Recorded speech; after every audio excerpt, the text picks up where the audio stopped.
Muito boa tarde. Está no ar a Revista da Semana, programa de 15 de outubro de 2021, com José Faustino e Silvério Cunha, os habituais comentadores. Avançamos já para os temas que marcaram a semana. Já foi apresentado a proposta do Governo do Orçamento de Estado para o próximo ano e há ameaça de chumbo por parte do Bloco de Esquerda e PCP, mas também dos outros partidos da oposição. E há aqui esse perigo de o documento não passar no Parlamento. Ora, eu começava pelo José Faustino, começava por lhe perguntar se também teme que isso aconteça, que o orçamento para 2022 não passe no Parlamento. Pessoalmente não estou nada preocupado. Mesmo que não me passe, não me preocupa absolutamente nada. Não me tira ao sono, nem um minuto. Mas o que é que, no caso do chumbo, o que é que aconteceria ao país? Seria bom ou mau? Em janeiro há eleições. Nem bom nem mau, quer dizer, repare, começando por aí também podemos começar. Repare, eu queria deixar isso para o fim, mas começo ao contrário, também não faz mal. Eu ter-se armado sempre um sarilho, a democracia é uma coisa dinâmica.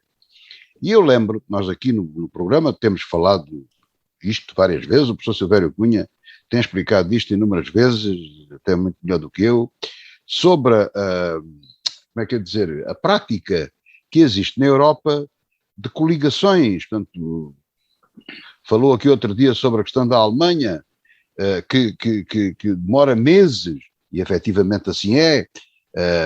Por exemplo, assistimos agora... A Bélgica esteve mais de um ano. Mais de um ano.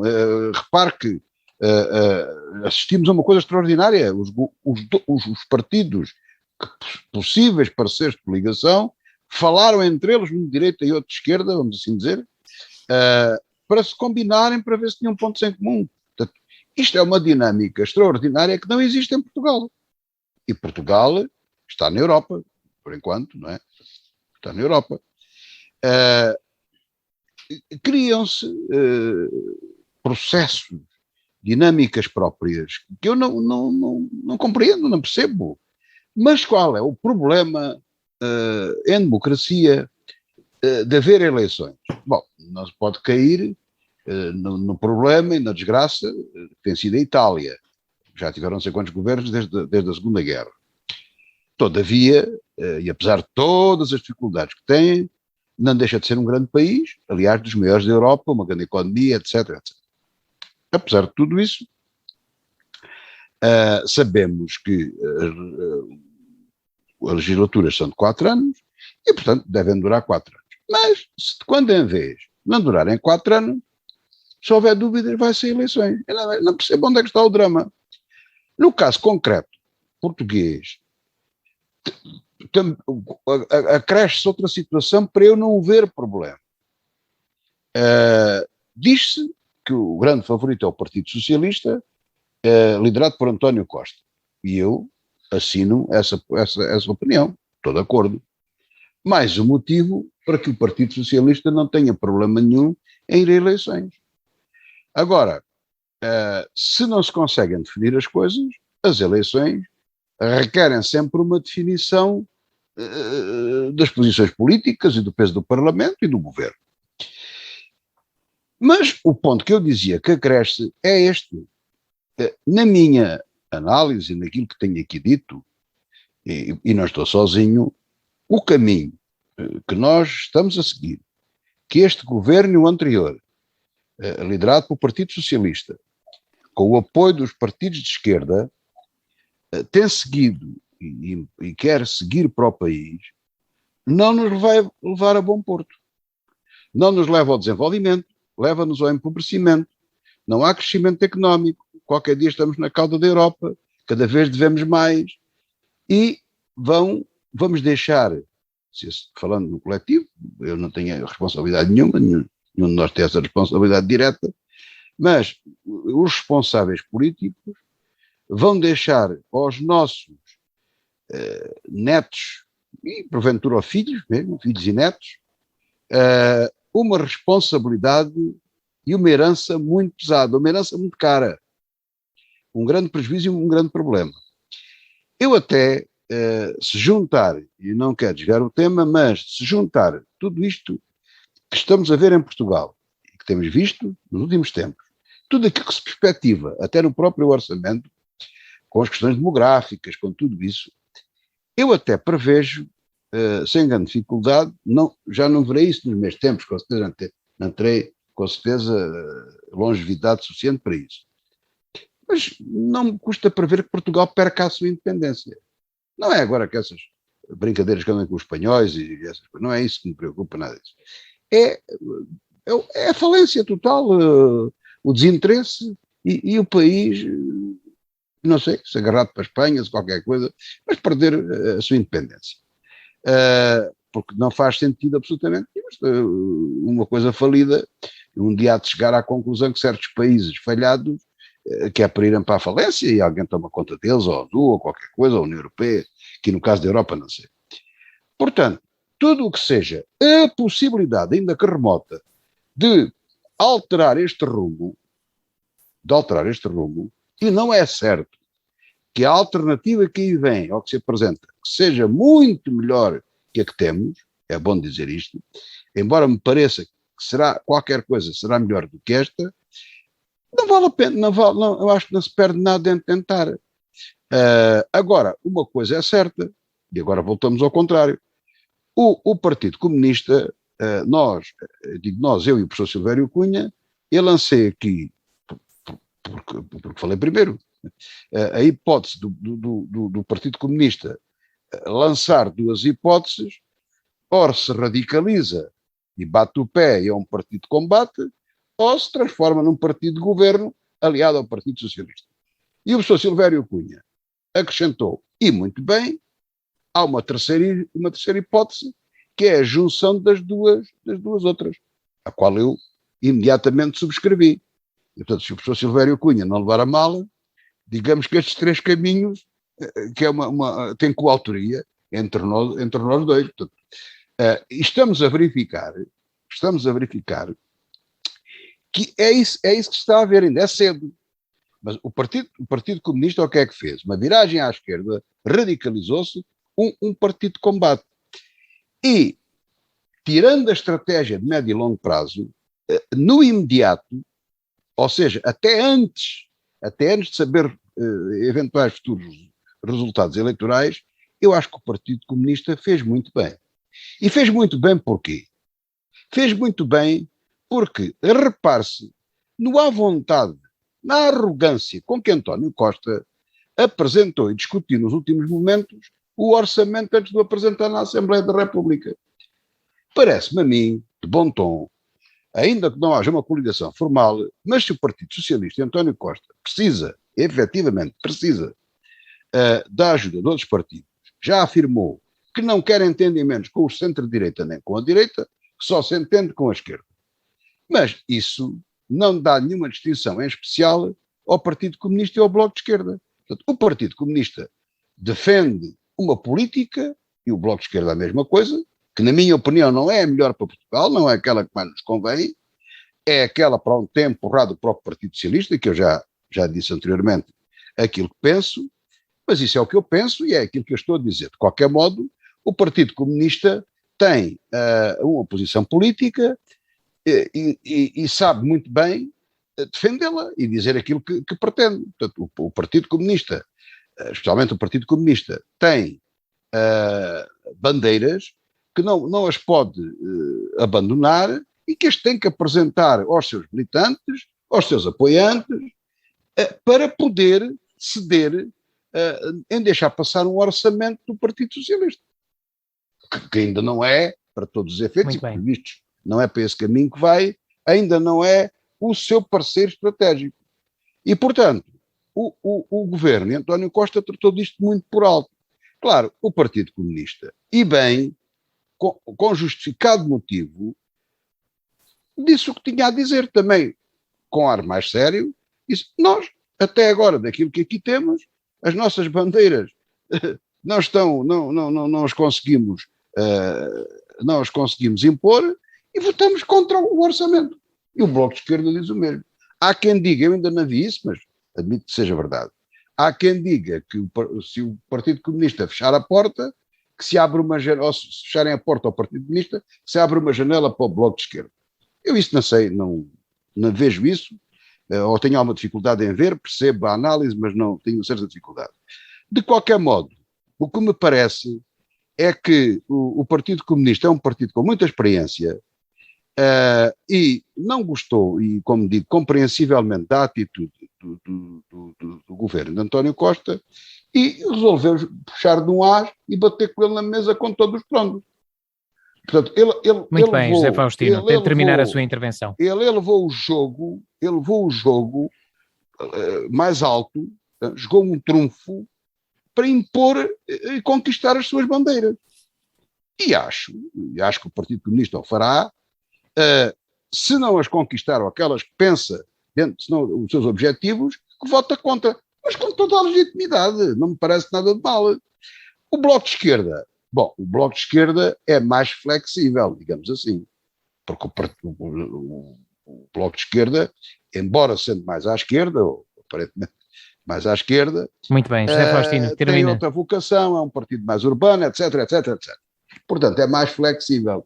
A minha previsão é que, por outros motivos, que são os da comunidade, porque as pessoas gostam de conforto, o orçamento acabará por passar. Muito bem. A menos que António Costa saque de alguma manobra, enfim, alguma cartada que o país esteja a pensar, force não ceda nada, o governo cai e talvez saia reforçado. Veremos. Muito bem. Silvério Cunha. É dogma, também é dogma, pode atirar não tapete ao chão, não é uma desistência, pode ameaçar e muito bem. Deixe-me agora perguntar ao Silvério Cunha, boa tarde Silvério Cunha, qual é a sua opinião em relação a ao perigo que há do orçamento, quais é que são as consequências se o orçamento chumbar? Ora, muito boa tarde. Bem, eu acho que a situação ainda não é, digamos assim, aquele ditado velho que diz que a situação é desesperada, mas não é grave. Exatamente. Ora bem, acontece que eu julgo que até o dia 27 ainda se estão a desenrolar as negociações. Portanto, acontece que neste momento o que está a jogar ainda é o jogo do gato e do rato, com os interesses respectivos que ainda estão a ser exibidos.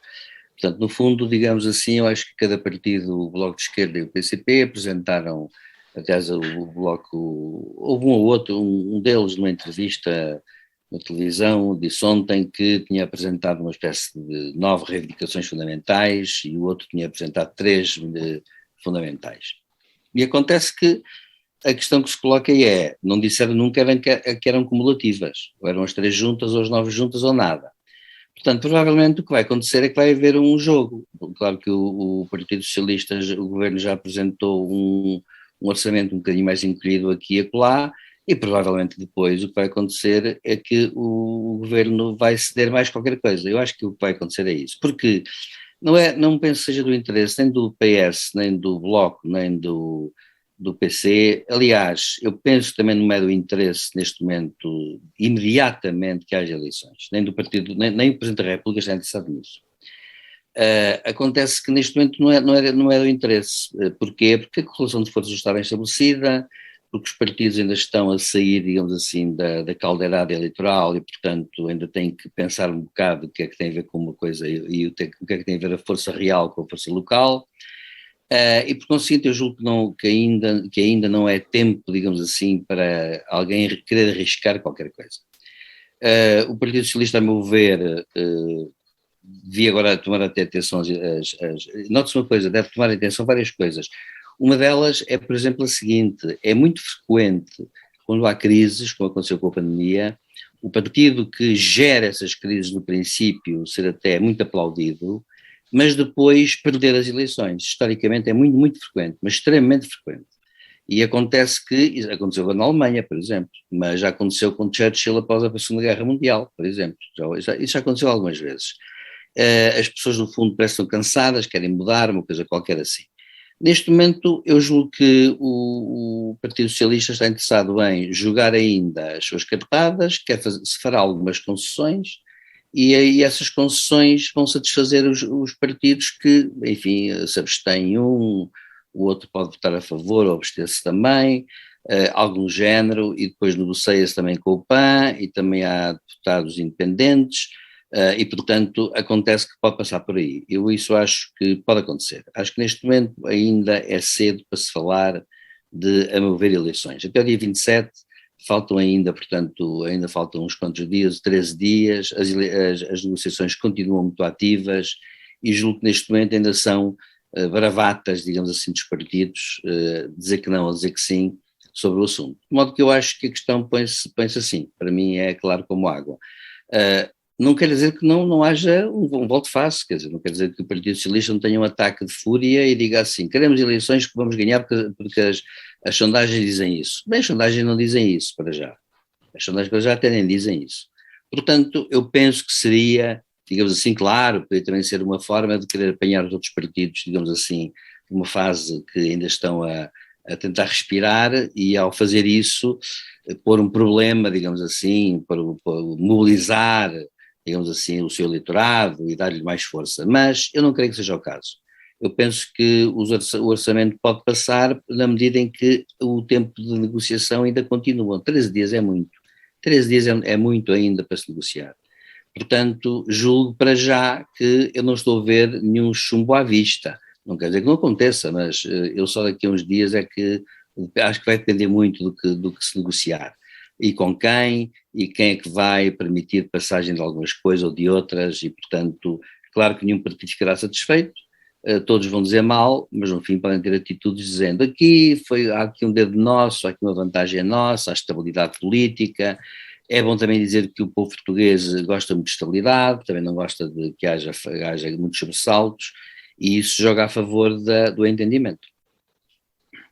Muito bem, vamos manter-nos neste assunto do Orçamento do Estado para 2022 e pedi agora para comentarem os alertas deixados nos últimos dias pelo Presidente da República, Marcelo Rebelo de Sousa, que alerta para as consequências de um possível chumbo do orçamento. Diz que o mais natural é que o orçamento seja viabilizado, mas deixa avisos ao bom senso. José Faustino. Bom, o Presidente da República disse numa entrevista recente que está preocupado porque ele entende, e nisso tem razão, ele quer estabilidade, quer equilíbrio, mas quer uma estabilidade equilibrada. E a estabilidade equilibrada é um governo a governar, portanto, que tem maioria, mas com uma forte oposição, que lhe faz efetiva oposição. Ora, isso não se verifica neste momento. O principal partido da oposição está fragilizado desde logo pela prestação do seu líder e por uma série de situações que não importa agora perder tempo com isso. Mas, seja como for, do mesmo modo que António Costa está um pouco fragilizado, embora tenha ganho as eleições autárquicas, Rui Rio não as ganhou, mas ficou mais fortalecido. Portanto, o PSD tem condições mais favoráveis do que tinha antes das eleições autárquicas para disputar as eleições legislativas. No entanto, não é preciso ser um grande analista político que o Presidente da República para verificar que é muito arriscado, é perigoso, digamos, porque se pode criar uma situação ainda mais instável do que aquela que eventualmente possamos viver, e que estamos a viver, porque ela não é famosa, porque não há garantias da oposição poder fazer nada, não é? Ou poder alterar as coisas. Lembremos-nos a famosa dissolução que Jorge Sampaio fez do governo e da Assembleia de Santana Lopes, que seria uma tragédia para ele se o PSD ganhasse, pelo menos de modo igual àquele que tinha. Não, perdeu, virou-se tudo, o Partido Socialista ganhou, com maioria absoluta, salvo erro, e portanto, houve uma grande volta em tudo isso. Ora, o Presidente da República sabe, todos nós sabemos, que isso é praticamente impossível. Ou seja, no caso de haver eleições, é muito incerto. Agora, também não é um perigo, como eu disse no princípio, muito complicado. Quer dizer, nós temos passado por muitas coisas e talvez um abanão sirva até para uma eventualidade do mesmo governo do Partido Socialista, com as mesmas pessoas, quiçá com a tal remodelação que António Costa diz que não quer fazer, mas nos corredores em Lisboa se fala que está para breve, poderá até ser melhor. Poderá até ser melhor, porque vamos lá ver. Tirando a ala do Ministro das Obras Públicas, António Costa, a ala comunista do Partido Socialista, e depois mais os aliados, que é o Partido Comunista e o Bloco de Esquerda, o Partido Socialista de outra era, até do próprio Sócrates, o Partido Socialista de António Guterres, o Partido Socialista de Mário Soares, o Partido Socialista de muitos, até, como disse, do próprio Sócrates. Esse Partido Socialista é um Partido Socialista que poderá levar o país, apesar de tudo, a melhor bom porto do que este. Enfim, cedo que o próprio Partido Socialista é do centro, é centro-esquerda, muito à esquerda neste momento, que por si, com mais força, porventura apresente um programa mais ao centro do que à esquerda. E isso é bom para o país. Portanto, não é necessariamente trágico o problema de umas eleições antecipadas. Agora, o Presidente da República disse aquilo que tinha que dizer. Se o orçamento não passar, não vê outra saída, explicou, em termos constitucionais, aquilo que é prático, aquilo que deve ser, depois vê um Natal, depois vê um Ano Novo, essas coisas. Então, se o orçamento não for aprovado, o atual governo governa, faz um governo de gestão por duodécimos do orçamento atual que temos de 2021, e em janeiro haverá eleições legislativas. Tudo muito simples, tudo muito transparente, não me parece nada demais. Não fica mal adotar os perigos que isso tem, no fundo diz aquilo e todos repetimos o mesmo, mas penso que o Presidente da República também não deve ir muito além disso. Aliás, sempre aqui disse, e critico nesse aspecto, de ter andado demasiado com o Primeiro-Ministro ao colo. Portanto, ele deve o proteger, pode querer estabilidade, tudo muito bem, mas não, há coisas em que não pode ir além de um certo limite. Ele já várias vezes ultrapassou esse limite. Portanto, e agora espero que não o ultrapasse. Mas estou com uma pessoa Silvério Cunha. Portanto, pelo menos daqui nós não acreditamos que haja o perigo do orçamento não passar, porque eles vão ceder nisso. Não é? Mas é bom que os alertas estejam feitos. É para isso que serve o Presidente da República. Silvério Cunha. Pois, o Presidente está... eu sempre defendi que o Presidente Marcelo tem uma característica diferente dos outros até certo ponto. É que nós falamos de um semipresencialismo mitigado, mas a verdade é que ele tem vindo a reforçar um bocado o poder da Presidência pela influência de intervenção da Presidência. Portanto, eu acho que Marcelo Rebelo de Sousa está a ter um estilo de atuação que corresponde, no fundo, um pouco também àquilo que aconteceu no primeiro mandato, isto é, ele, no fundo, exercia sempre alguma pressão. É bom lembrar que, sei lá, quando foi dos incêndios de Pedrógão, a ministra saiu por exigência do Presidente da República.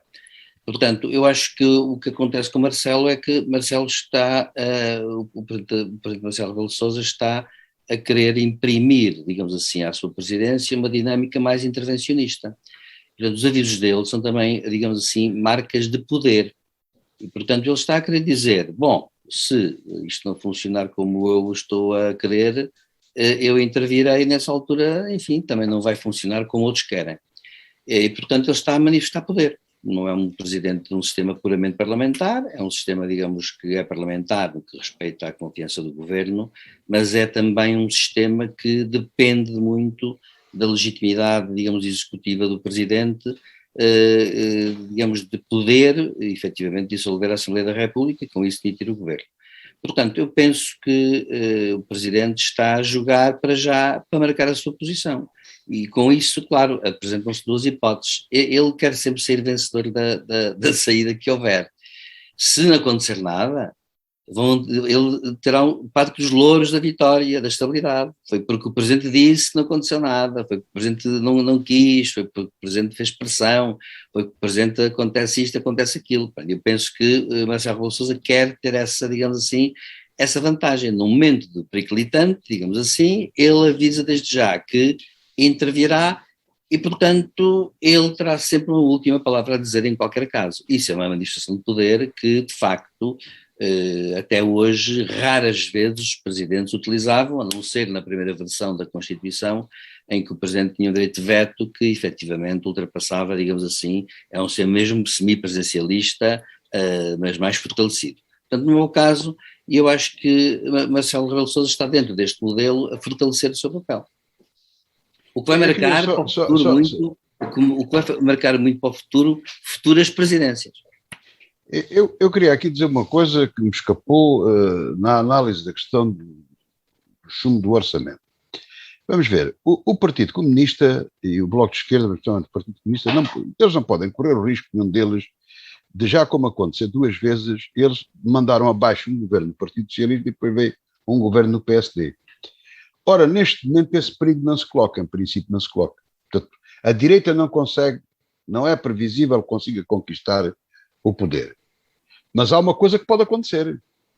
O Partido PS, o Partido Comunista e o Bloco de Esquerda podem encostar o Partido Socialista para um acordo pré-eleitoral e aí saem com uma maioria reforçada. Isso também pode acontecer. E nada nos pode dizer o contrário disto. Portanto, o Partido Comunista, dentro daquela possibilidade de jogo com estas 3 vias que pode seguir, ou aquela que o professor disse, múltipla, não é? Pode perfeitamente estar a fazer esta previsão, o que também é legítima.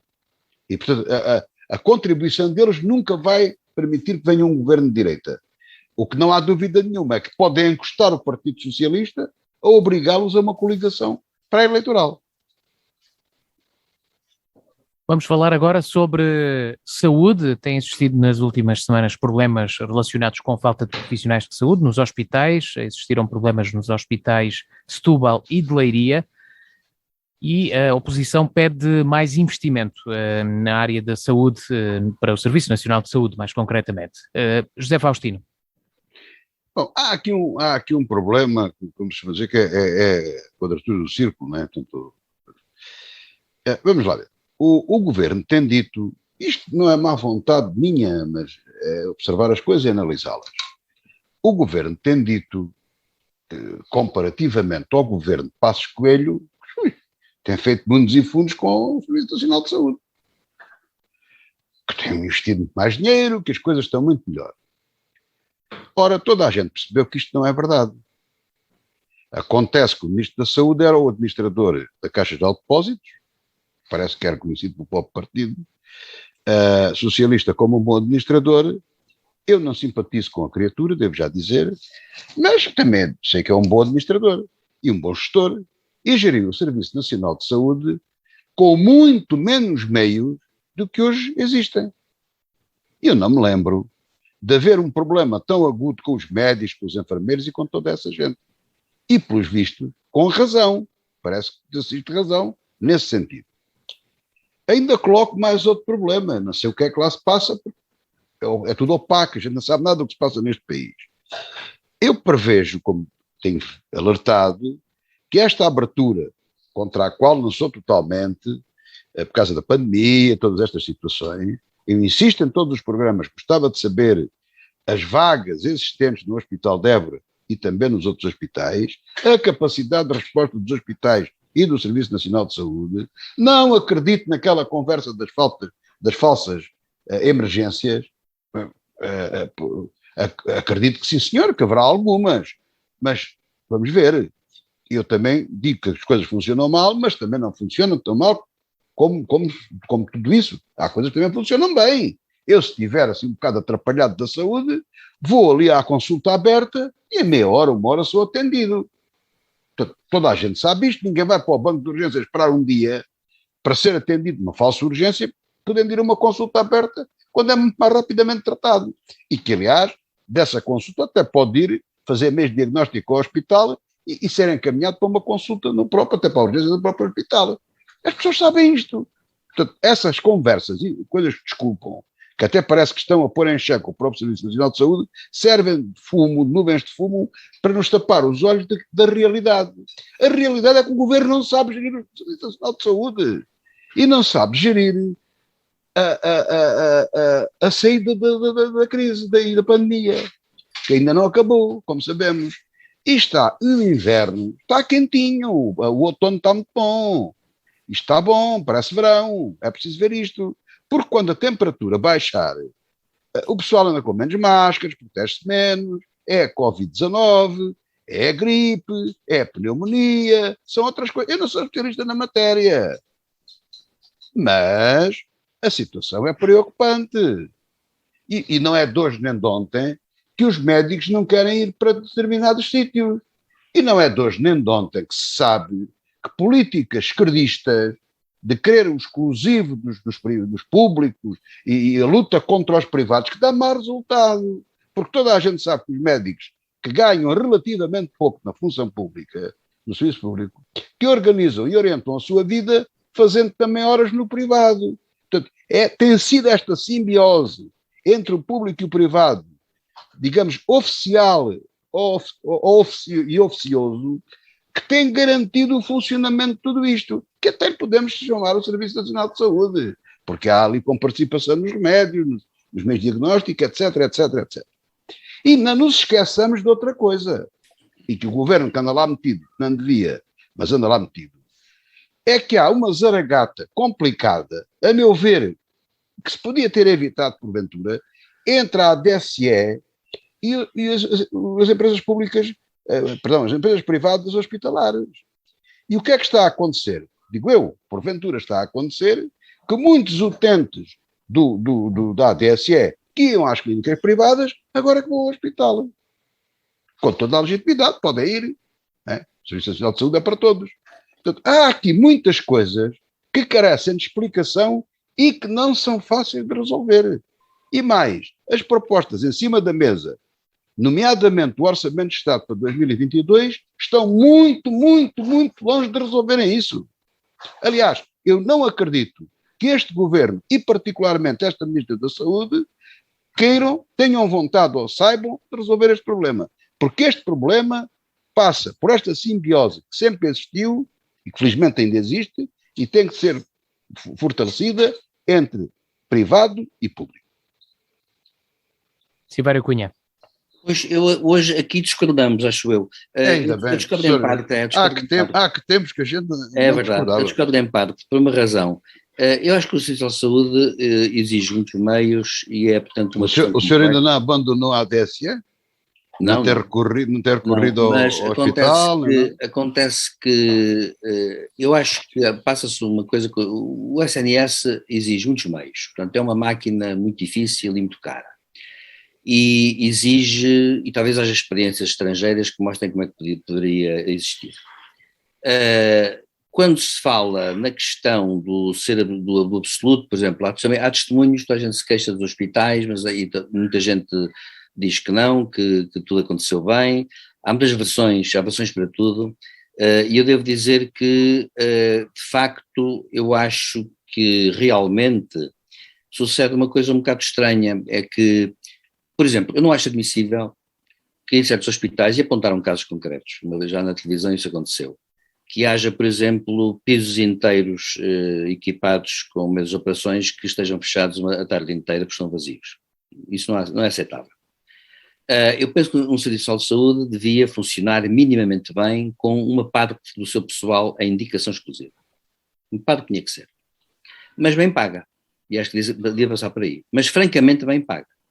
Isto é, um médico para mim hoje no Serviço de Saúde devia poder chegar no final da carreira e ter uns 4.000 a 5.000 euros de vencimento. O que é exclusividade. Há países, aliás, do norte da Europa que fizeram isso. E deu resultado. Agora, isso não tira nem põe a haver serviços privados. E, portanto, eu penso que devia haver uma parte que era de exclusividade e outra parte não seria. Pronto. E os médicos fariam uma escolha. Por um lado isso. Por outro lado, há uma questão também que se põe e que é uma questão mais de prazo. É que os médicos são todos com a população em geral envelhecidos. Portanto, nós temos um problema também, que também tem muito a ver, no nosso país, com o corporativismo da ordem dos médicos, que, como se sabe, nunca gostou de ver muitas vagas nos cursos de medicina. E acontece que esse corporativismo permitiu que a medicina fosse um daqueles cursos para os quais havia logo emprego, numa flagrante desigualdade para com os outros cursos. Acontece que, neste momento, eu penso com toda a franqueza que, e o curso de medicina, como se sabe, é um curso muito caro, é um curso que sai muito caro. Eu já uma vez vi uma tabela e no Orçamento Geral do Estado, um estudante que estuda, sei lá, letras, custa, suponhamos, 1.300 euros, e um de medicina custa, se eu preciso, 7.000, 8.000, 9.000, assim uma coisa. E acontece que, de facto, teria que haver atenção a esse envelhecimento da população profissional, dos profissionais de saúde, quer médicos, quer naturalmente enfermeiros e outros agentes na saúde que intervêm. Há um envelhecimento geral e, portanto, impunha-se uma espécie de refrescamento. Ora, esse refrescamento tem que passar por melhores condições. Tem que passar por melhores condições técnicas, melhores condições de salário, melhores condições que tornem a profissão atrativa. E de facto, e também porque nós formamos esses médicos. Os pilotos da Força Aérea não é por acaso que são obrigados a estar 10 anos depois de entrarem como pilotos na Força Aérea, antes de poderem ir para empresas privadas de aviação. Podia haver uma coisa do género com os médicos ou enfermeiros também. Em contrapartida, seriam mais bem pagos. Não sou adepto, portanto, do fim de um sistema privado de saúde, nada disso. E acho que deve haver complementaridade. Mas tem que haver, da parte do SNS, tem que haver uma aposta forte numa parte que seja, digamos assim, estrutural. Aquilo que se chama, digamos, um corpo de manutenção permanente de um serviço que seja estruturalmente competente e que esteja dia e noite lá. Pronto. E isso, a meu ver, passa por um misto deste tipo. Professor, mas isso não é, para existir isso não é preciso a exclusividade. A exclusividade na medicina funciona mal. Não sei, depende do que se paga. Depende do que se pagar. Depende, se o senhor quiser pagar 20.000 euros por mês a um médico, aí funciona. Claro. Agora, com 4.500 não o segura lá com exclusividade. Não sei por uma razão. Não sei porque Faça os médicos... Não sei. Eu, sinceramente não sei. Agora, é assim, sou franco, não sei. Sei, por exemplo, uma coisa curiosa, sei que, por exemplo, que em Espanha, nos bons tempos, inclusivamente, há muitos anos, por exemplo, os catedráticos de medicina ganhavam muitíssimo bem e podiam fazer medicina, mas gratuita nas faculdades. Precisamente porquê? Porque em contrapartida tinham um grande salário. Acontece que, de facto... Mas em Espanha há mais médicos, não há essa dificuldade de acesso aos cursos de medicina, e os médicos ganham menos, comparativamente, do que em Portugal. Não sei, agora o que eu acho é uma coisa... Pelo menos os novos, em início de carreira. Sim, mas o que eu acho é que, de facto, isto fazia parte de uma revisão que tinha a ver com carreiras, tinha a ver com muita coisa, habilitação, tinha a ver com uma valoração diferente do SNS. Eu sou adepto de um sistema misto, sem dúvida, acho que está muito bem, mas acho que, naturalmente, por exemplo, um médico não devia ver mais do que X doentes, devia acompanhá-los, devia poder pensar no assunto. Passa-se o mesmo, aliás, com os juízes, não é? Que deviam poder estudar um bocado mais as sentenças que põem cá fora e que lhes ensinam na faculdade como é que se faz e eles depois não têm tempo a fazer. Portanto, eu penso que há muitos problemas a esse nível com o SNS. Eu julgo que estou de acordo com uma ideia, que é esta, que é, de facto, o SNS envolve muitas questões complexas até de gestão. Não sei se os médicos, de facto, inclusivamente, e os enfermeiros e outros profissionais de saúde, estão até capacitados para, digamos assim, perceber completamente tudo. Seja como for, uma coisa é certa, como está, é insustentável.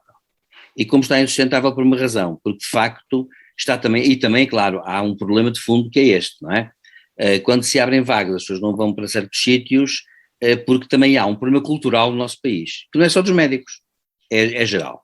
E, portanto, impõe-se também aqui uma política de outro tipo, que seria uma política discriminatória de discriminação positiva. E acontece que isso teria vantagens e acabaria por, e em muitos países no Ocidente, inclusive nos Estados Unidos, em alguns estados dos Estados Unidos, consegue-se fazer assim, consegue-se obter coisas desse tipo, porque não vai para o Alasca que, por exemplo, quem é nomeado para ir para o Alasca, por exemplo, quem vai para o Alasca tem muito mais vantagens do que se ficar no estado de Washington, no estado, perdão, de Nova Iorque, por exemplo. Acontece que isso pode ser feito e deveria ser feito, mas isso, claro, implicaria uma coisa que também, e com isto termino, tem um problema. Eu compreendo até certo ponto esta inércia, compreendo em sentido negativo, nem tudo que se compreende tem que se aceitar, e eu, portanto, compreendo, mas não aceito, que é uma coisa que é sempre estudada em ciência política, que é o neocorporativismo. Ou seja, os governos não querem mexer daqui e acolá por uma razão, porque têm receio que depois, se mexerem aqui e acolá, o edifício vá para ali abaixo, porque toda a gente depois, em nome de princípios da igualdade, de princípios de justificação relativa de tudo, da sua função, etc., toda a gente depois tem direitos a isto, aquilo e aquilo outro. E esse é um problema que se põe e que os governos evitam o mais possível, que conseguem mexer no aparelho judiciário, conseguem mexer no aparelho, digamos, das Forças Armadas e tal, mas não querem mexer no resto porque há de facto um perigo de neocorporativismo. Sintoma, aliás, que é, na ciência política, tido como sintoma de crise de um sistema social. Porquê? Porque no sistema social, de facto, as pessoas hoje em dia perderam um bocado a noção, privatizaram um bocado a sua noção de, digamos assim, de motivação como agentes, digamos assim, na sociedade. E, portanto, isso faz parte de uma coisa mais complexa, que é, de facto, a crise da motivação, e sucede que isso acontece um pouco por toda a Europa, e torna-se muito difícil conseguir mexer no assunto. Eu dou apenas um exemplo para acabar. Por exemplo, quando foi do Covid agora em França, o governo no final deu uma recompensa em dinheiro aos enfermeiros e médicos, mas foi uma recompensa que, para ser franco, em termos de França, é michuruca. Foram para aí 2.000 euros, uma coisa qualquer, isso não é nada comparativamente, para a França não é nada, não é? Atendendo ao salário mínimo. Portanto, foi uma recompensa. Não quis, por exemplo, aumentar os salários ou rever as carreiras. Porquê? Porque isso levantaria problemas com outras carreiras. E enquanto a sociedade pensar assim, não estiver articulada de uma forma mais homogénea, claro que nada há a fazer. Portanto, eu vejo como difícil uma mudança do SNS, de facto.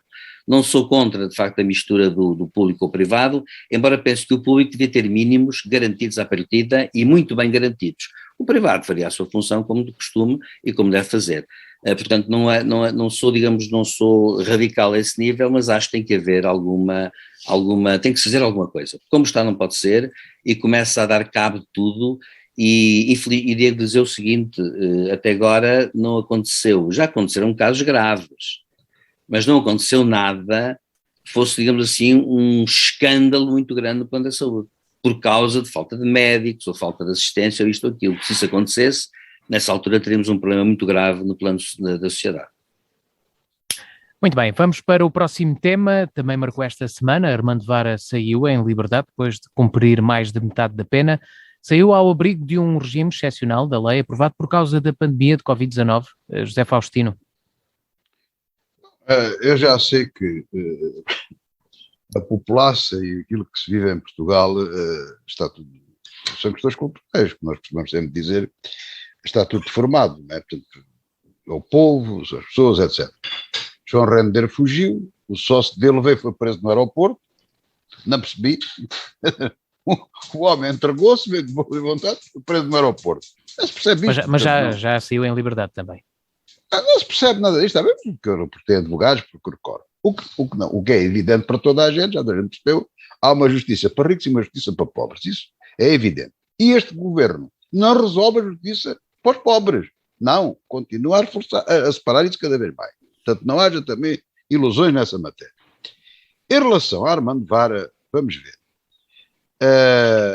Eu não sei nada de direito, muito pouco, não sou especialista na matéria, mas tinha para mim, antes destas coisas serem públicas, de assistirmos a detenções em direto, essas coisas todas, nos tempos normais que isso se passavam, há um princípio que eu aqui lembro e com o qual eu concordo, que, de um modo geral, e se calhar isso aplica-se a 90% dos criminosos, ou daqueles que são condenados, o nosso sistema judicial e o sistema de prisão, o sistema de castigo, não visa castigar a pessoa como aquele que rouba e corta-se-lhe uma mão, mas de reintegrar a pessoa. Tenho dúvida se isso está a ser feito assim, se não está, tenho muitas dúvidas sobre o regime prisional português. Mas o que lá está escrito é que a ideia é reintegrar as pessoas. E aquilo que eu pensava que acontecia era que, e aquilo que tenho visto, aqui assim de gente menos famosa, ou de gente nada famosa, é que as pessoas, a partir de determinada altura, tendo bom comportamento na prisão, começam a ter saídas precárias, vão de fim de semana à casa, alguns até conseguem ir trabalhar, arranjar um emprego e vão dormir à prisão, enfim, faz-se ali o tal sistema de integração. Portanto, há sítios onde isso funciona bem, também não está tudo mal. E parece que estou vendo agora um caso que conheço de uma pessoa que foi condenada a 8 anos de prisão, é que, cumpridos 4 anos e tal, ou seja, metade, parece que ouço aí, não sei se isto é fundamento, senão normalmente, cumprida a pena, a metade da pena com bom comportamento, saem para a sua vida, especialmente aqueles até incentivados nos serviços sociais, que arranjam emprego, que as empresas os recebem novamente, onde trabalhavam, etc, etc, etc. Ora, eu não vejo nenhum motivo, na minha modesta opinião, para que Armando Vara tivesse um tratamento diferente deste. Portanto, ele já cumpriu metade da pena, podia muito bem sair sem Covid, sem coisíssima nenhuma. E o crime que ele cometeu não é tão grave como cortar o pescoço a um outro. Portanto, eu separo aqui sempre os tais clarinhos de clarinho branco dos outros. Digam o que disserem, são coisas completamente diferentes. Parece que não foi assim, saiu ao abrigo de uma lei que foi feita para a Covid-19, portanto, uma medida extraordinária, seja como for, Armando Vara não é diferente das outras pessoas, foi condenado e cumpriu pena, estava a cumprir pena, aplicou-se a lei e beneficiou dela. Portanto, nada a dizer nem a comentar. Portanto, acho que já cumpriu a pena para que foi condenado. Um homem que foi ministro, que foi administrador do banco, do maior banco português, talvez, ou pelo menos do banco público, e a projeção que ele teve na vida portuguesa, ser preso na prisão de Évora, que é, apesar de tudo, é uma prisão especial, mas não é nenhum hotel de 5 estrelas, não está ao nível dos hotéis de Évora, já cumpriu com 2 anos, quase 3 anos, não é? Prisão que ele cumpriu, já cumpriu perfeitamente aquilo que ele eventualmente, pronto, aquilo foi condenado. Por mim, como cidadão, dou-me por satisfeito. Aliás, se ele tivesse pena suspensa, parece-me a mim que não se perderia nada nisso. Portanto, já cumpriu muito bem. Silvério Cunha. Pois, as penas, desde o século XVIII, desde que um marquês, o marquês de Cesare de Beccaria, escreveu um livro famoso dos delitos e das penas, que começou a usar-se uma perspectiva que se tem vindo a caminhar a pouco e pouco, tem vindo a caminhar no mundo. Em Portugal também fez o seu curso bem, noutros países também, que é a pena, no fundo, portanto, tem 3 funções: a retribuição, que é o castigo, a prevenção, que é dar o exemplo, e a ressocialização, que é a recuperação. Por isso é que eu sou contra a pena de morte, porque acho que impede a ressocialização, e sou contra a prisão perpétua, porque ela impede a ressocialização. Portanto, acontece que, e devo dizer outra coisa, as penas de prisão, o público pode achar isto um bocado, o que eu vou dizer, garanto que é verdade. As pessoas têm um bocado a mania de pensar que as pessoas quando são condenadas devem ser castigadas assim, com muita força, porque só assim é que o crime é evitado. Bom, eu devo dizer uma coisa, eu devo dizer que há dias vi o exemplo de uma cela na Suécia, que parece um T1, para muita gente seria um T1 de luxo. O engraçado é que na Suécia, na Noruega, na Dinamarca, não obstante haver casos como agora hoje aconteceu, ontem aconteceu, uma pessoa que matou 5 ou 7 pessoas, penso eu, com flechas, mas penso que é um terrorista, acontece que nesses países, a prisão perpétua, aliás, quando é pronunciada, quando existe, significa só 20 anos, e depois a pessoa pode sair em liberdade, e curiosamente a criminalidade tem baixado. Portanto, curiosamente, ao contrário que as pessoas pensam, o peso das penas não altera a taxa de criminalidade. E nós somos um país, aliás, que tem excesso de prisão preventiva, etc. Isto é verdade porque o que nós queremos, é bom dizer também, eu sou como toda a gente, eu quero resultados, eu quero que haja menos crimes. Portanto, se eu quero que haja menos crimes, ora, se há métodos que mostram que com isso baixa a criminalidade, acontece que, evidentemente, isso deve-nos levar a usar esses processos. Curiosamente, nesses países, são processos muito mais suaves. Armando Vara, portanto, isto é para dizer que não está provado, pelo contrário, não está nada provado que o excesso de penas ou de dureza das penas tenha a ver com resultados criminalísticos. O que acontece é uma coisa, que as sociedades hoje estão muito naquela ânsia que sempre tiveram da punição por vingança. A pena funciona muito como uma espécie de vingança. E nós esquecemos de outras coisas que são importantes para as penas, porque de facto a vingança só não chega, não resolve o problema. Se resolvesse, mas já não resolve o problema.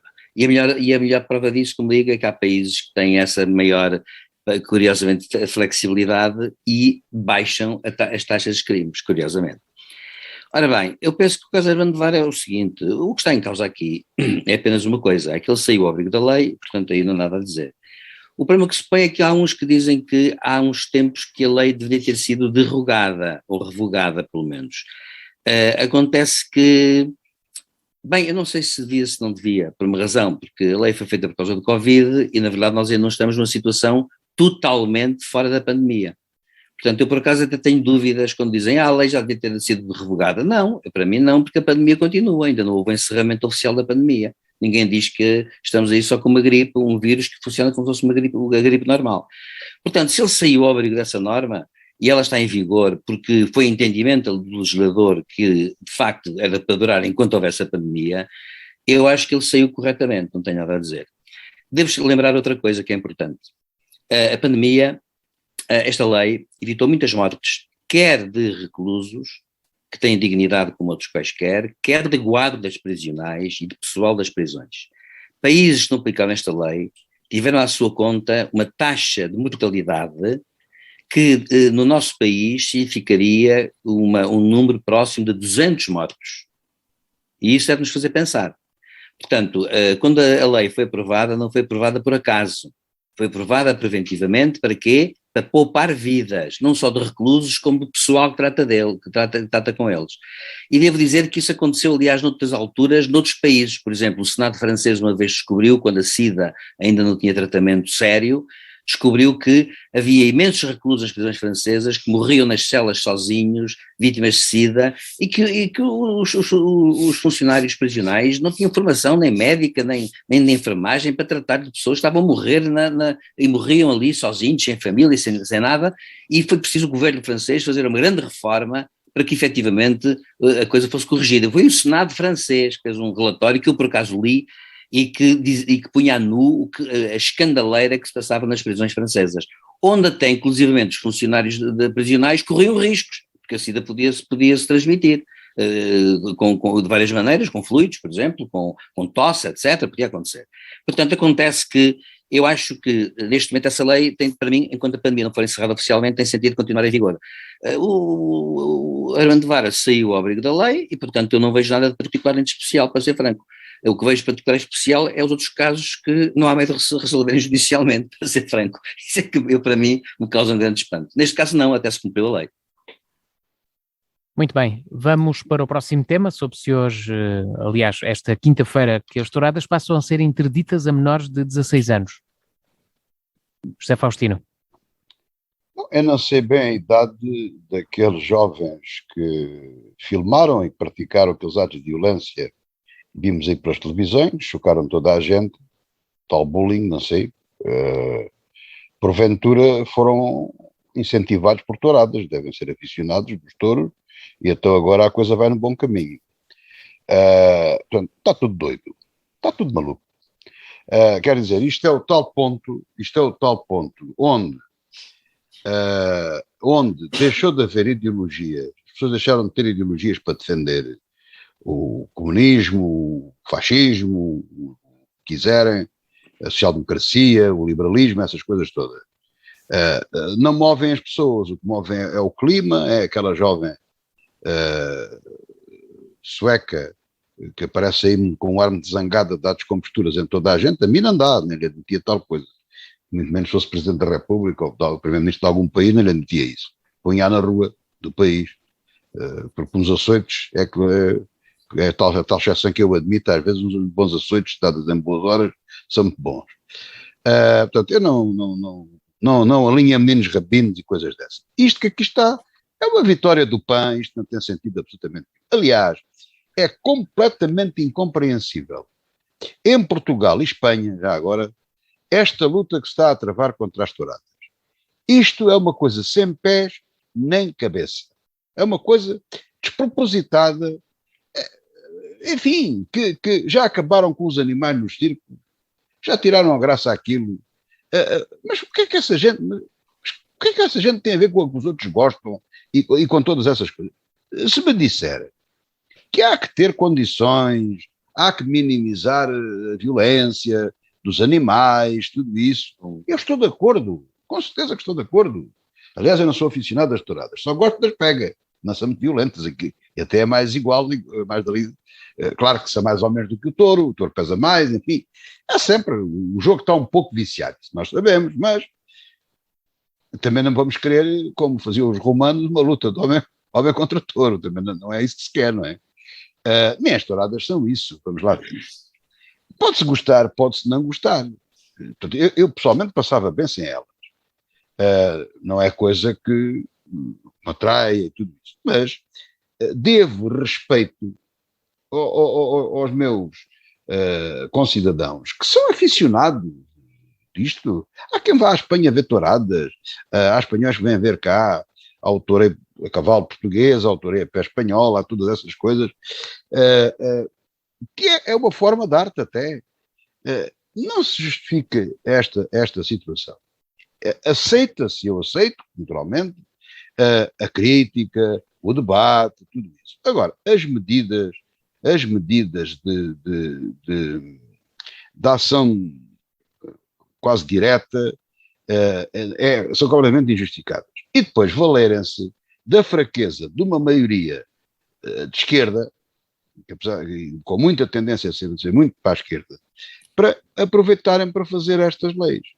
Porque este tipo de leis, este tipo de situações, é daquelas, isto vê-se muito nos Estados Unidos, o professor Silvério Cunha até poderá explicar isso melhor do que eu e até com outros conhecimentos, até de outros países, que a lei é aprovada e depois é desaprovada, conforme muda, daquelas que andam sempre, os americanos são especialistas em ping-pong, não é? Portanto, aquilo, até ainda andam a discutir a interrupção voluntária da gravidez, o casamento de pessoas do mesmo sexo, de vez em quando andam para a frente, não para trás.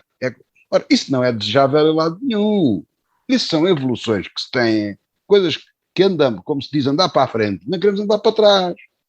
Portanto, as touradas não é nenhuma demonstração de civilização, não é nada de pessoas dotadas de uma grande superioridade moral em relação às outras por serem contra a tourada.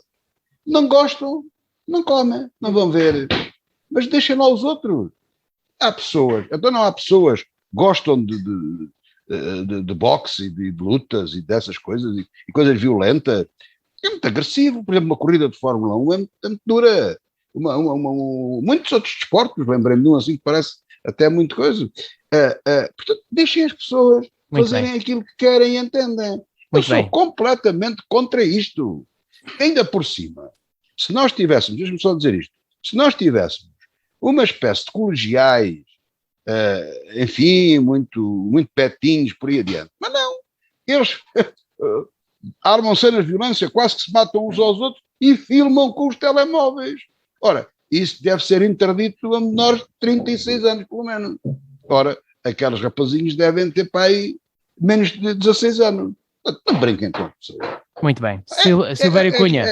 Isso é uma coisa. Pessoas já com a minha idade, o professor Silvério Cunha, que não somos muito velhos, é bom dizê-lo, mas pelo menos, que já cá andamos há uns anos, pelo menos nós, os que já temos mais de 60 anos, merecemos algum respeito. Muito bem. Toda a gente merece respeito. Em terminar, José Faustino.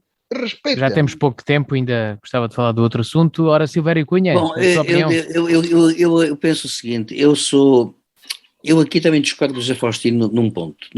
Mau. Hoje estamos a discordar. Começo por lembrar uma coisa, lá por 1836 as touradas foram proibidas por Sua Majestade a Rainha Dona Maria II, portanto elas já estiveram proibidas em Portugal. Não foi nada por uma questão de civilização. Foi o intendente Pinamanique. Não foi, já tinha morrido há muito tempo. Agora acontece que elas foram proibidas. Foi no da primeira, né? O Pinamanique foi no da Dona Maria I. Na Inglaterra havia, aliás, lutas com muitos animais, incluindo ursos e tudo, foi tudo proibido por questões de civilização.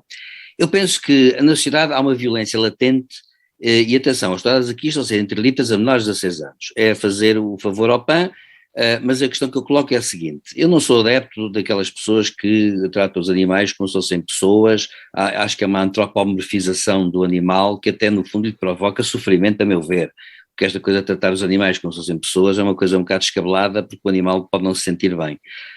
Mas acontece que eu sou contra, digamos, a violência sobre os animais.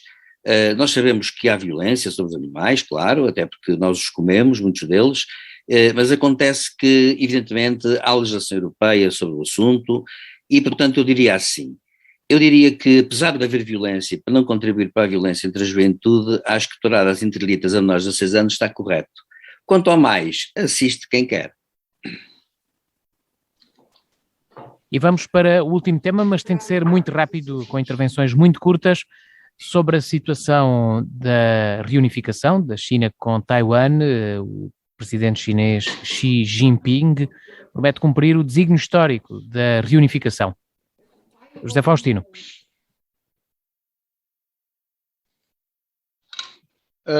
Bom, há aqui uma coisa que importa desde já desmistificar. Os chineses, especialmente o presidente Xi Jinping, acho que disse bem, Xi Jinping, não é assim? Acho que está bem. Tem feito passar a mensagem, não é só a Rota da Seda e outras coisas que eles defendem, mas aí a gente percebe bem com estas intenções, que é a unificação. Eles têm o direito histórico de unificar a China e tralá, blá, blá, blá, blá, como diz a sueca, blá, blá, blá, blá. Ora, não é assim. No centro da Europa, o professor Silvério Cunha conhece essas matérias, pode-nos aqui dar 20 ou 30 exemplos que eu tenho dificuldade, mas sei lá, as fronteiras, até aqui, até Olivença, em Portugal, a integridade territorial é treta. Há áreas, por exemplo, a zona em Estrasburgo era alemão, agora é francês. Há zonas belgas que eram alemãs. Enfim, a Polónia, outra confusão tão grande. Tudo isso, o século XX, o século XIX, o século XX foi uma convulsão tremenda para essa Europa em termos de fronteiras e por tudo isso. E agora, vem Sua Excelência, o Xi Jinping, na sua eminência chinesa, o Ocidente tem uma certa subserviência em relação à China, que é uma coisa que eu também não consigo perceber. Dizer que tem todo o direito, não tem direito nenhum. E o direito que ele não tem é excluir. Professor, ajude-me lá, a Formosa tem 28 milhões de pessoas, salvo eu. Tem 30 por aí. Bom, à volta de 28, 30 milhões. Bom, 30 milhões de almas que vivem em democracia, escolhem livremente os seus líderes. Pode não ser uma democracia perfeita, mas a nossa também não é, e ainda não morreu ninguém. Portanto, não podem privar 30 milhões de chineses de viverem em liberdade. Esse é logo um ponto fundamental para que qualquer pessoa que gosta da liberdade e que vive no mundo ocidental não entrar nessa jogada, digamos assim. E portanto, deve haver, e bem, uma intervenção dos aliados, que têm vários tratados, várias coisas, que vai desde os Estados Unidos, passando pelo Japão, pela Coreia do Sul, pela Índia, porque toda essa gente tem interesse nos mares da China e naquela zona territorial, é não deixar os chineses, digamos, conseguir os seus intentos, porque eles todos os dias fazem brincadeiras. Começaram com aquela treta das ilhas artificiais, dizem que tem espaço territorial, invadem o espaço aéreo do Taiwan, fala-se só daquele ditador que está lá na Coreia do Norte, mas não se fala da China. Quando, afinal de contas, esse não me lembro do nome dele, esse grande líder, só quando ele faz umas experiências, uns brinquedos e quer mandar para terminar, José Faustino, cá para o Ocidente, manda um míssil de vez em quando, passa para o Japão e vai cair. Mas é 2 ou 3 vezes por ano. Mas a China faz tropelias todos os dias. E, portanto, não pode passar esta proteção chinesa. Taiwan tem todo o direito de ter a sua independência. Além do mais, quem tem direito a decidir sobre isso é sempre o que se tem defendido. Toda a esquerda, por exemplo, defende isso sempre, gosta de autodeterminação. Quem tem que decidir isso são os habitantes, os chineses de Taiwan. Esse é que tem que votar. Muito bem. Se querem ir para a China ou se querem ser independentes. Muito bem. Silvério Cunha. Vou ser sintético. De facto, Taiwan, que aliás tem 30 milhões, cerca de 30 milhões, e é pouco comer com o Alentejo, deve dizer-se, é uma região que foi para onde fugiu Chiang Kai-shek quando foi vencido por Mao Tse-tung, e o problema, aliás, o erro de Chiang Kai-shek foi considerar que a China verdadeira era Taiwan, a parte libertada, e ele queria o resto da China. E manteve-se sempre nisso até 71, e com isso, claro, deu um argumento aos comunistas chineses, que quando tiveram assento no Conselho de Segurança passaram a dizer, não, então se disseram sempre que isso era tudo China, então venha para cá Taiwan. Foi assim que Hong Kong e também Macau acabaram por cair, porque, embora com contratos, eram contratos de 99 anos, mas que nunca foram renovados, e que podiam ter sido renovados eventualmente, mas não se sabe. Seja como for, Taiwan é diferente, mas num ponto o José Faustino tem razão claramente, que é o seguinte: nenhum país, toda a gente sabe que na China há muitas coisas que são estranhas, o que se passa na parte mais da Ásia Central da China, aquela zona dos uigures, o que se passa no Tibete, portanto a China nem sempre teve comportamentos, a meu ver, políticos, digamos, razoáveis, e com a desculpa de que não se devem meter nos assuntos internos, mas a China mete-se nos assuntos internos das outras, claro. E acontece que, o que acontece aqui neste caso é muito simples, é que há tanto tempo que de facto Taiwan está de facto independente, que agora a China, a meu ver, não tem propriamente direito natural sobre aquele território, porque o que conta é o povo que lá está. Portanto, devia haver, na melhor das hipóteses, devia haver um referendo, mas eu tenho certeza absoluta que ganharia sempre os pró-independentistas por uma razão, porque os partidos que desenvolveu-se em Taiwan uma democracia representativa, e os partidos que têm ganho as eleições têm sido sempre partidos não pró-chineses. E têm sido sempre partidos mais ou menos independentistas. A última presidente eleita é uma pessoa muito tesa e que ameaçou com realmente resistir.